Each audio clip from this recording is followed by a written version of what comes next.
Hey everyone, it's Exoman. I want to talk about something that is it's kind of a paradox. It's a very simple concept, but at the same time very difficult to articulate, and that is intellectual honesty. Um, I read somewhere the definition of intellectual honesty briefly is an applied method of problem solving characterized by unbiased and an honest attitude. Okay, so have you ever heard of intellectual honesty? Some people have never even heard that term, and I'm talking about that term in terms of real life and living your life and solving problems. And that's what life is. Life is basically a series of problems. Some of us deal with that with a smile on our face and some with a frown. But life is a series of obstacles, as you will, from the moment you exit the womb, and even exiting the womb, that's an obstacle, isn't it? Till the moment you're laid in a grave or an urn. It's problem solving. And that's a big hurdle to get over right there. If you can just realize that and accept that and deal with it, then you've won a major part of the game. But intellectual honesty is something I kind of got. I didn't know this term as a young man, a very young man, but then I learned it. And do you notice sometimes when you learn certain terms, it changes your life. When you really explore words, we understand the world in language. A lot of people believe that, like in different parts of the world, we see things differently because of the way our language is formed. Well, I don't want to get off on that red herring, but you understand what I'm saying. That just the term itself, just study the term, intellectual honesty, and follow along with me. Now, if you think about what I'm saying, it's a concept that can change your life. I have friends tell me all the time, "Hey, I'm running around putting out fires. It seems like every day. I'm busier than a one-legged man in an ass-kicking contest." That's life, solving problems. And if you can do this by applying intellectual honesty rather than by just being dishonest with yourself and with others and about reality, and that's a very, very dangerous and bad pattern to get into it. And I kind of maybe was into that as a boy and a teen, and I had to fight my way out of that. To me it's like it's mental fitness. It's like physical fitness. You have to work hard to become fit.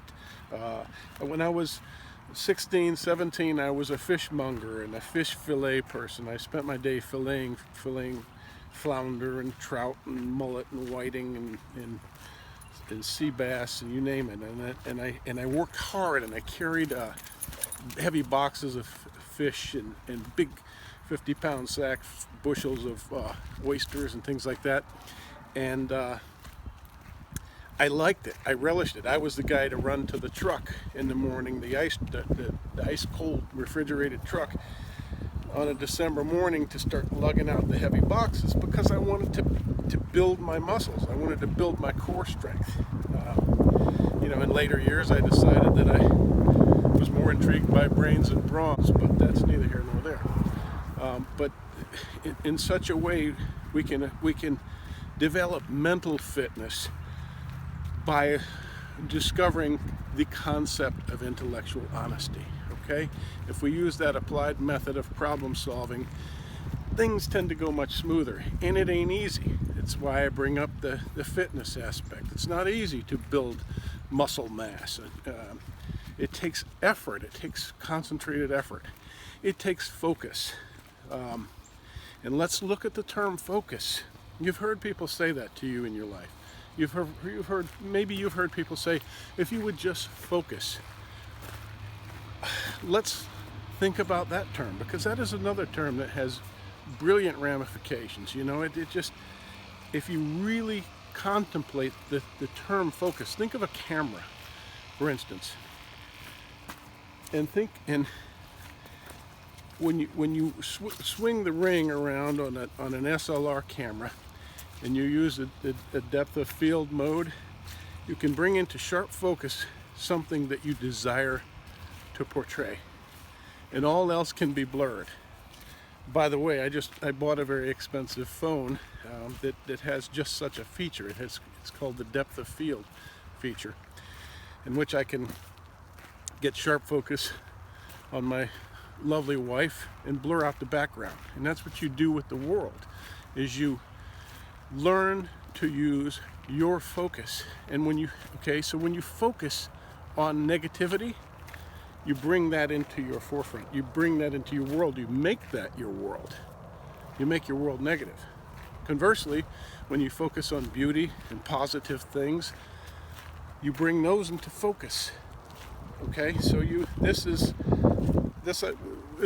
just an additional thought to what my point is, and what my discussion is about, and that is intellectual honesty. So be honest with yourself and others as much as possible. I know this is difficult. I know it. This is something for the cream rises to the top, and this is something for the best of the best to really truly strive for, is to become the most honest person that they can possibly be and live their life that way. So when you put into practice deception, when you are less than honest, and some people don't even know when they're doing this, when you are conniving or manipulating in any way, what you're doing is bringing into your reality illusion. When you're not focusing on fact, when you're not being unbiased in your pursuit of the truth and of your reality, you're bringing into focus an illusion. You're creating an illusion of what you want, rather than doing the more difficult thing and being honest and facing the hard truth, facing the music, whatever it is, about yourself, ferreting out your own weaknesses. You cannot ferret out your own weaknesses unless you are being honest, unless you first learn to be honest. So, you can think about the term and think for yourself of some examples of what intellectual dishonesty might be. Whether it's salve for a wound or means to an end, dishonesty takes its toll, and honesty will richly reward you. I talked about physical fitness. Can you go and stand before a rack of weights and imagine yourself fit? No, we can't do that. We can't lie about it. We can't pretend that just through osmosis we'll build muscle or core strength or anything. Just by being around fit people, just by being in a gymnasium. It doesn't work that way. That's an illusion. And so when you live your life this way, when you practice honesty, when you just practice it, it's a practice.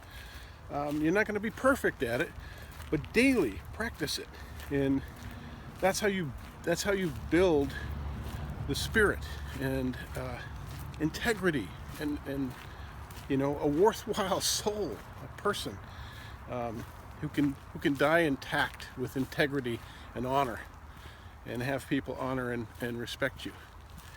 So,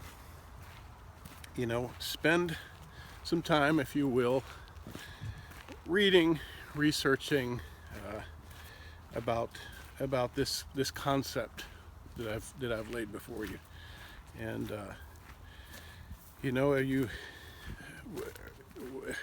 what are you doing in your life? What are you doing right now? What are you doing in your relationships?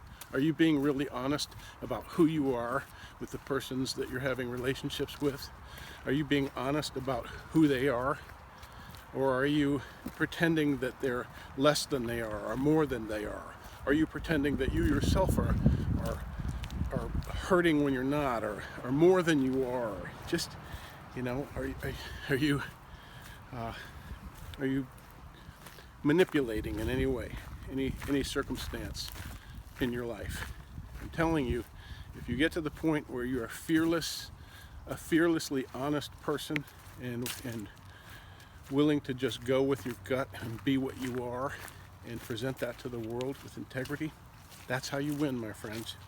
You may win in the short term with less than honest practices, but it all comes back around, doesn't it?